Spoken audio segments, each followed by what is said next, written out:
Trojan Philly, what's up, man? USCJ here. It's the top of the morning. Listen, I hope everybody is getting ready to get up, get out, and make some things happen this morning. Listen, we got to talk about the historical matchup, USC versus Notre Dame. Look, I got to ask this question. I've seen this question over the weekend, given everything that's taking place with the Big Ten, the Pac-12, the blow-up of the Pac-12, and how USC, Oregon, Washington, and UCLA all moving to the Big Ten. And one of the questions we want to know is, should USC, and I've seen this question being thrown out there quite a bit, should they continue to play Notre Dame? You guys hit me in the comment section. You guys tell me what you think. And this is why I'm asking this question. This is a very valid question. This rivalry has been established for over 90-something years. We'll take a look at that information as well. But the way the Big Ten, the reason I'm asking this question is the way the Big Ten usually works their non-conference games. If you guys notice, you've never seen games come at the end of the year for the Big Ten non-conference games. Most of their non-conference games come at the beginning of the season. And so you guys know either Notre Dame game is going to be in the middle of the season or it's going to be at the end of the season. And, you know, it seems like it's becoming one of those things to where, you know, first of all, I think this is two things that I think.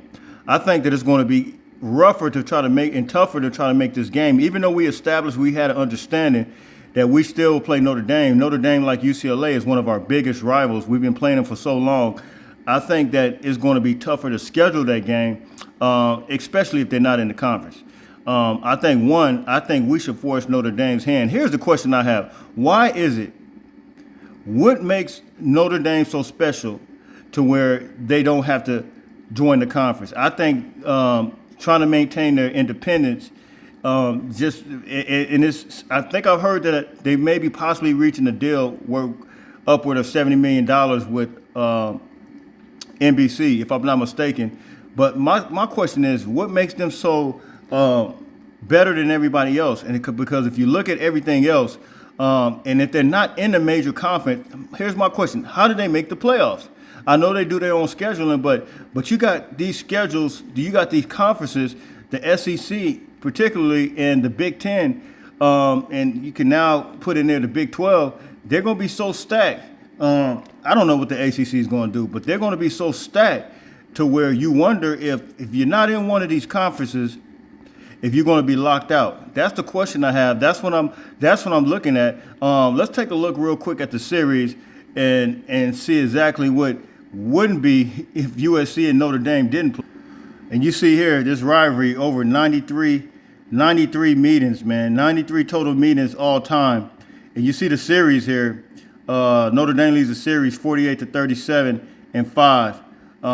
Trophies, Notre Dame leads 33-30 and 3.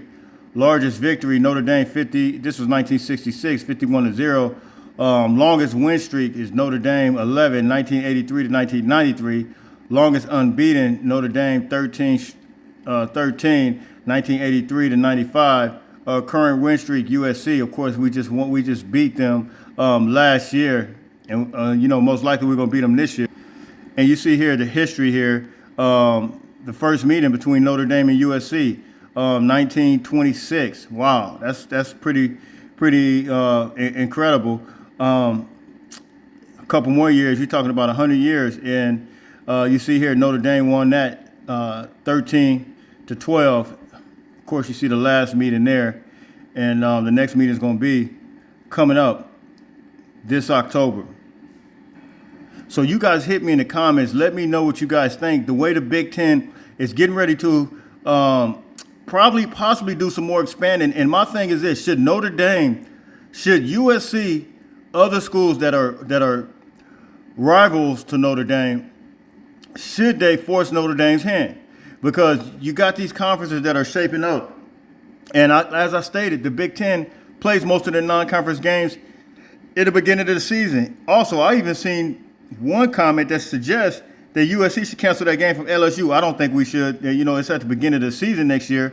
Being that our schedule was now announced, I think we should continue that game. That's just going to be a non-conference game. But should we continue to play year after year Notre Dame, knowing that we have the schedule that we have, unless they're in the Big Ten? And one of the reasons I want to say I'm bringing that up is because supposedly the Big Ten is going to 10 conference games. Let's take a look at this. All right, I'm not going to read all this, but this is an article coming from Athlon Sports, and I think it's connected with On 3. They made reference to On 3, but it says the expectation is the Big Ten goes from 9 conference games to 10 in the coming years. That will leave room for just 2 non-conference opponents, which still allows teams like Oregon and Washington to schedule in-state rivals. The Big Ten will most likely be moving to 10 conference games, according to a Michigan insider at their On3 website.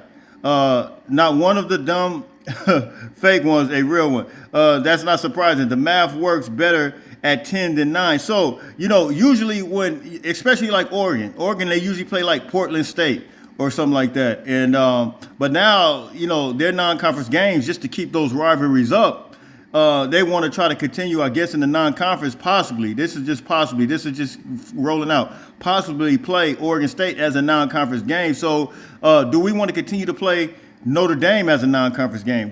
I mean, you talking about USC, still one of those teams that's never played one of those FCS schools yet. They've never did it. They scheduled UC Davis at one point, but never actually did it. But do you want to continue to schedule a team like Notre Dame? This is the question I have for you guys. You guys hit me in the comment section. What are your thoughts on that? Being that going to 10 conference games, Notre Dame should be forced. If we got to play Notre Dame every year, it seems like they should be forced to join a conference. I mean, I just don't see the point of them. They're going to have rivals with other teams, but then they can be independent. It almost seems like it's not, because they can kind of pad their schedule opposed to us. We have to battle it out. 10 games, hard knocks. And even Ohio State, all these teams, the fact that all of us are going to 10 games, most likely our non-conference games are going to be, rivals. I mean, I know with USC, Oregon State and Oregon, instant rivals. And then Washington and Washington State, those are going to be rivals. They're really just going to be former Pac-12 members. So with some of those other schools. So does it benefit those schools as well to continue those rivals? And if I were to say one bad thing, that's one bad thing about this. UCLA and USC will continue to play because they're going together. Washington and Washington State, and then Oregon and Oregon State, those are rivals that will probably most likely have to become non-conference games. So, and then you're really taking a risk, because those are not just cupcake programs. Oregon State just beat the crap out of Florida in the bowl game. Washington State just beat Wisconsin last year. It's not like they're just a cupcake team. So you are taking risks playing those teams at non-conference. So you guys hit me in the comments. That's what I wanted to talk to you about. And there were a lot of people that suggest that this is USC's fault. And I wanted to show you this information as well, that what happened to the Pac-12 is all USC's fault. But we'll take a look at this real quick. And this is really just a reminder. TND Takeover, they're on Instagram. They posted this, and I just wanted to share this with you guys. And I mentioned this in my videos, but it says, with the fall of the Pac-12, I don't think it's a good time to remind you the Pac turned down Texas, Oklahoma State, and Oklahoma back in 2011, and Texas Tech. Those 4 teams, man, this was the most craziest decision of all time, that you could have turned down a possible rival like this. Was absolutely insane. And here's the actual statement from the commissioner back then. It said, after a careful review, we have determined that it is in the best interest of our members' institutions, student athletes, and fans to remain a 12-team conference. This is before Oklahoma and Texas went to the SEC. While we have great respect for all the institutions that have contacted us, and certain expansion proposals were financially attractive, we have a strong conference structure and culture of equality that we're all committed to preserve.